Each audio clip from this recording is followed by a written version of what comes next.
Halo semuanya, perkenalkan nama saya Farid Masih. Saya Rehan Alfian. Saya Alvin Ananda Salis. Dan saya Ahmad Hasanzo. Di sini kami berdiri akan menjelaskan tentang materi corporate governance. Tahu nggak sih kalian apa itu corporate governance? Apa tuh? Atau untuk mengetahuinya, simaklah video ini.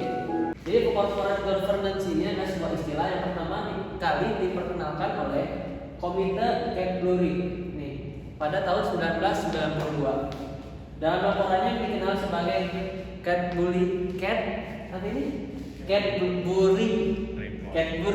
Report.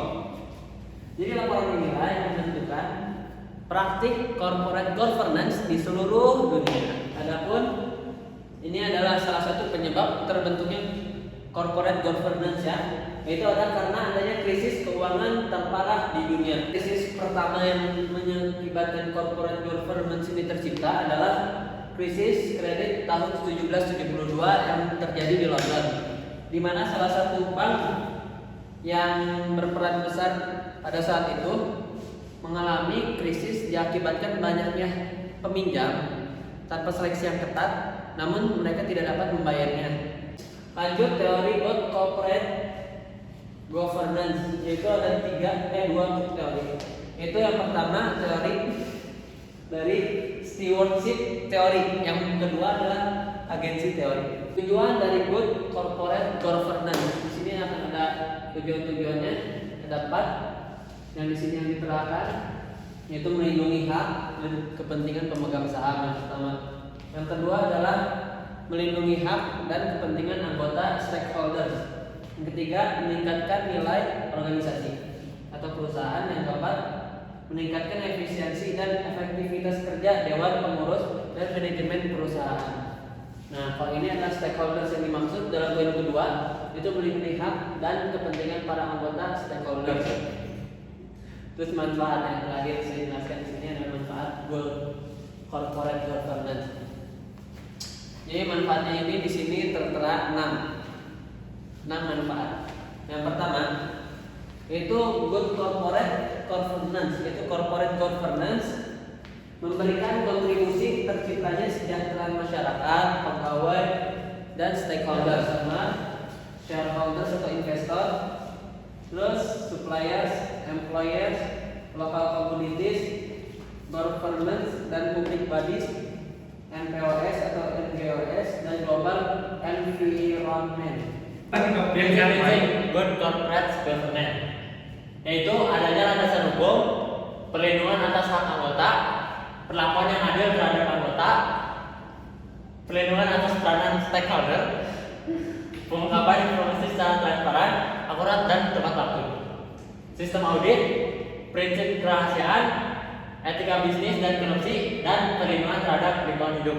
Itu adalah prinsip-prinsip good corporate governance. Yang selanjutnya ada pilar corporate governance, yaitu adalah adanya transparansi, yaitu keterbukaan dalam melaksanakan proses pengambilan keputusan dan keterbukaan dalam mengungkapkan informasi material dan relevan mengenai perusahaan. Perusahaan dikelola secara profesional tanpa benturan kepentingan dan pengaruh atau tekanan dari pihak manapun yang tidak sesuai dengan peraturan perundang-undangan yang berlaku dan prinsip-prinsip korporasi yang sehat. Transparansi ya, mengungkapkan informasi secara tepat waktu, memadai, jelas, akurat, dan dapat diperbarui secara mudah diakses oleh pihak terkait sesuai dengan haknya. Ada juga informasi yang diungkap meliputi visi, misi, kondisi keuangan, sistem pengawasan, dan pengadilan. Akuntabilitas yaitu kejelasan fungsi, pelaksanaan, dan pertanggungjawaban yang ditetapkan secara tertulis sesuai dengan arah dan tujuan organisasi. Selanjutnya ada responsibilitas atau responsibility. Yang pertama adanya pertanggungjawaban pengurus organisasi terhadap persyaratan dan mentaati peraturan perundang-undangan yang berlaku. Yang kedua ada berpegang pada prinsip kehati-hatian dalam pengendalian risiko. Yang ketiga adanya kepedulian terhadap lingkungan dan tanggung jawab sosial. Independensi atau independensi dikelola secara profesional tanpa benturan kepentingan dan tekanan dari pihak manapun yang melanggar prinsip pengelolaan organisasi yang sehat. Menghindari terjadinya dominasi dari pihak maupun dan tidak terpengaruh oleh kepentingan sepihak yang melanggar prinsip pengelolaan yang sehat. Mengambil keputusan secara objektif dan bebas dari tekanan pihak manapun, bebas dari benturan kepentingan atau konflik of interest. Yang terakhir adanya check and balance sesuai ketentuan yang berlaku dengan tindak saling mendominasi dan melempar tanggung jawab. Yang selanjutnya adalah keadilan atau fairness. Poin yang pertama dari keadilan adalah memperhatikan kepentingan seluruh stakeholder berdasarkan atas keadilan, kesetaraan dan manfaat yang wajar sesuai perjanjian dan peraturan perundangan yang berlaku. Yang kedua adanya kesempatan kepada stakeholder untuk memberikan masukan dan pendapat bagi kepentingan organisasi. Yang ketiga adanya perlakuan setara kepada anggota yang bertugas secara profesional tanpa adanya diskriminasi. Ada model-model corporate governance di BUMN Indonesia.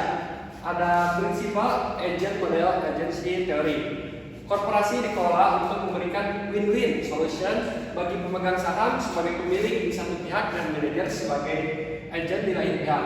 Dalam model ini diasumsikan bahwa kondisi corporate governance suatu perusahaan akan direfleksikan secara baik dalam bentuk sentimen pasar. Stakeholder model yang memperhatikan kepentingan pihak-pihak yang terkait dengan korporasi secara luas.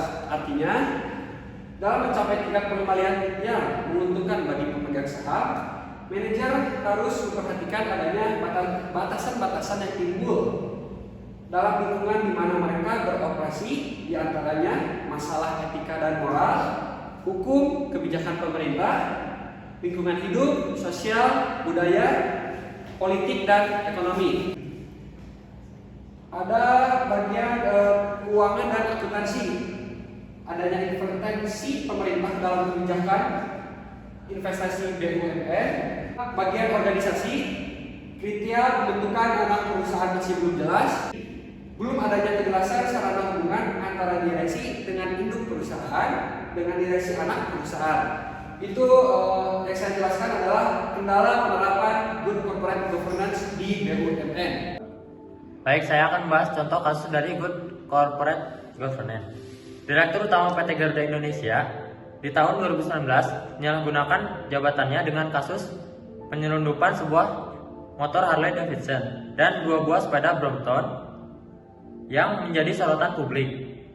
Kasus penyelundupan komponen motor Harley Davidson dan 2 buah sepeda motor Brompton itu dilakukan menggunakan pesawat terbaru Garuda Indonesia Airbus A330-900 yang dilakukannya pada tanggal 17 November 2019. Opini kami, tindakan Direktur Utama PT Garuda Indonesia itu merupakan etika yang buruk dan tindakan yang tidak terpuji. Good Corporate Governance merupakan sebuah prinsip yang mengatur dan mengendalikan perusahaan dan menciptakan nilai tambah bagi seluruh stakeholder. Maka dari itu, sebuah perusahaan harus melaksanakan seluruh prinsip good corporate governance.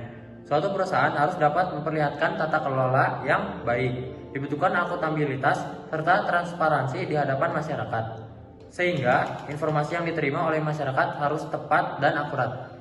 Sekian presentasi dari kelompok kami mengenai corporate governance.